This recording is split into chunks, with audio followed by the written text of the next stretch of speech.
So today I would like to bring up the topic about distortion of perception, or change of view, or how I perceive things.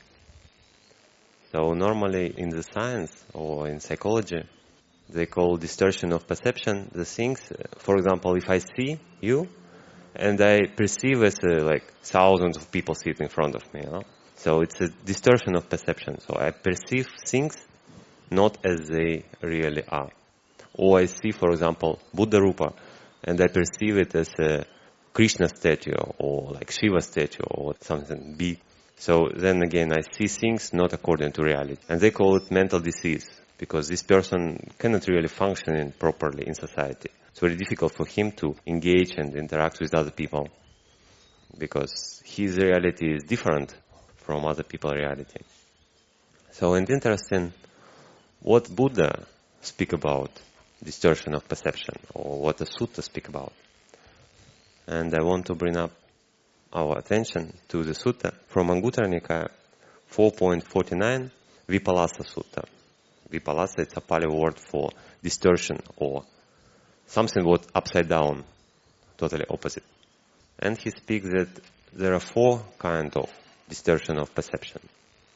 So the first is when the person sees in something what is impermanent, what is subject to change, he sees it as a permanent. He perceives it as a unchanging phenomena. Like, for example, this building, if I perceive it as something permanent and everlasting, that things would last forever, we don't need to take care about this building, we just build it once and forgot about this. So this is distortion of perception, when we see something impermanent as a permanent.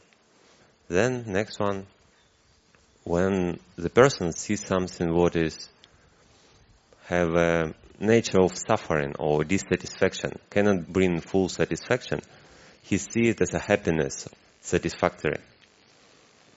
Like, for example, like classical example from the suttas, there is a leprosy. In the old age, there was a disease called leprosy. When the person, leper, he have a lot of wounds on his body, and they're like rotten and festering, so very ugly, and his body slowly, they're just going to die, and it's visible. And that day, they didn't have any kind of medicine for the disease. Nowadays, we're safe, we don't have such kind of diseases. But these people was an outcast. These people was like away of society. No one want to speak with them or say it like this. It look very disgusting. And these people usually sit near the fire and burn their wounds or some limbs, because this disease come together with irritation. They always itching. And to allay or to get rid of this itching, they burn their limbs. So it's a classical example what they perceive it as a happiness. They perceive it as a like satisfaction. But actually this cause even more problem in his body. So they're going to die because of this. And next kind of distortion of perception, it's when in something what cannot be mine or cannot be me, I see my or myself, or I to try to identify with this. Like, I am this, I am that. For example, like feelings. Whatever feelings arise, like I see it, maybe. Some pleasant feelings, unpleasant feelings, neutral feelings. So it's very easy to take it as my feelings, like I feel, not you feel, like this is my feelings. But according to Buddha's teaching, these feelings just arise because of contact. So there is a contact with object, and there is a feelings arise, pleasant, unpleasant, or neutral. And last things, if the person seeing something what don't have a beautiful nature, what don't have actually attractiveness, he sees some attractiveness in there. In Pali it's asubha. So it's like the things what don't have a beautiful nature really. And classical example, it's body, human body. Like normally, for normal person, the body of opposite gender considered as something beautiful, something like attractive.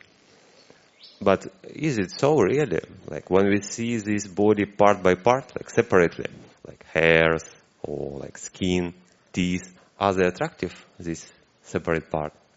When we go to shower, for example, and after shower, there is hairs. Are they attractive? Do I feel pleasant feelings toward them?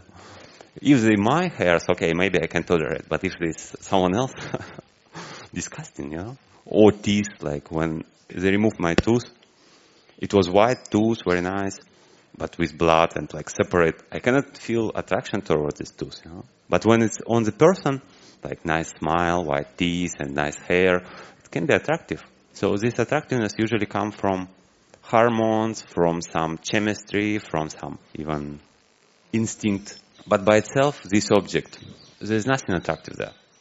And the opposite is true. If the person don't perceive these things as they not are, so he perceives something what is impermanent as impermanent.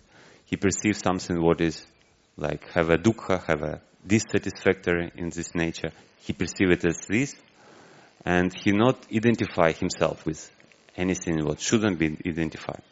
And also he perceives something what is asubha, what is don't have a beautiful nature. He perceives it as so. So this call it not distortion of perception, or right perception, correct perception. In the end of the sutta, Buddha says that like who have the proper undisturbed perception, he may be free from suffering. He may reach the goal, he may reach nibbana, he may see the reality as it is without ignorance. So the question is why it's important to have a correct perception, why it's important to don't have distorted perception. And it can be seen like if we want to be free from suffering, then this attitude with the right perception can be very helpful. Like when I see, for example, the relationship, like in the family or between the friends or something like this, and these things, if I see it as impermanent, and if something happen, like change of the relationship, something happen, like there's an argument or just one person moved to another country even, and the relationship cannot be the same, there just should be something different. And if I have a distorted perception that my relationship with my family should be the same always, but something happened in the change, I'm suffer because I'm not ready for this change. But if I perceive it clearly that it's subject to change and many conditions, I try my best to keep it and it's okay. But if something happen out of my control, just let go. It's happened. So less suffering. Then if, for example, I see something like food, any kind of nice, pleasant food, what I like sweet or spicy or whatever. If I see it as like complete happiness, that this bring me ultimate satisfaction and ultimate happiness, then I suffer because it's not. I mean, even if like the most tasty food I ever try, even I eat it a lot, then after some time I need to eat it again, and like it never can completely satisfy my internal greed or desire to satisfy sensual pleasure. So then again, if I don't see this as ultimate happiness, I'm not suffer. I'm not try to stuff myself with nice food. Also, if I see something what is not actually me, if I see it properly, that I don't identify myself with this, then I'm not suffer. Like, for example, thoughts.